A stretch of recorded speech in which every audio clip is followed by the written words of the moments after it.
சென்னை அடுத்த அனகாபுத்தூரில் திமுக கூட்டணியின் பல்லாவரம் சட்டமன்ற தொகுதி வேட்பாளர் அனகை முருகேசன் மற்றும் பல்லாவரம் சட்டமன்ற உறுப்பினர் இ கருணாநிதி, பம்மல் வடக்கு பகுதி செயலாளர் லயன் ஜெயக்குமார் ஆகியோர் அனகாபுத்தூர் ஆலவட்டம்மனை தரிசனம் செய்து பிரச்சார வாகனத்தில் நின்று முரசு சின்னத்தில் வாக்களிக்குமாறு பொதுமக்களை கேட்டுக்கொண்டனர்.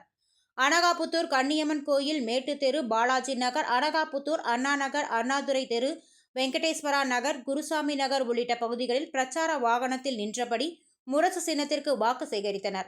அனகாபுத்தூர் அண்ணா நகர் பகுதியில் 4வது வார்டு வட்டக்கழக செயலாளர் தமிழ்குமரன் தலைமையில் மலர் மாலை, சால்வை அணிவித்தும் மகளிர் அணியினர் மலர் தூவியும் சிறப்பாக வரவேற்றும், இதேபோன்று அண்ணாதுரை தெருவில் வட்டக்கழக துணை செயலாளர் PS நந்தகுமார், பகுதி விளையாட்டு மேம்பாட்டு அணி துணை அமைப்பாளர் ஜனார்த்தனன், சிறுபான்மையினர் துணை அமைப்பாளர் உதயசூரியன் தலைமையில் கூட்டணி கட்சியின் வண்ணம் பொருந்திய காகித துகள்கள் தூவியும் மலர் மாலை, சால்வை அணிவித்து சிறப்பான வரவேற்பு அளித்தனர்.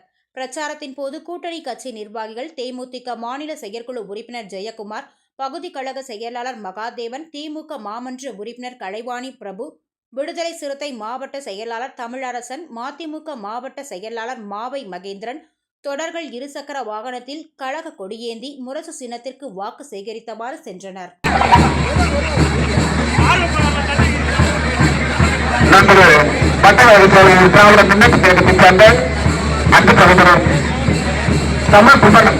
அவர்களுடைய சார்பில் முதற்சி கேட்பார்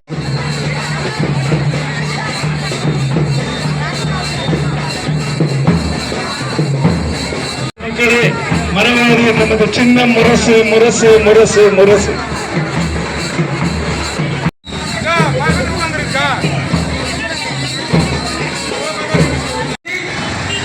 இது அற்புதமான ஒரு திருவிழா தோட்டம். வாழை மரம் முதற்று அமைப்பு வாழை மரங்களை அருமையாக அழகை அவர்களுக்கு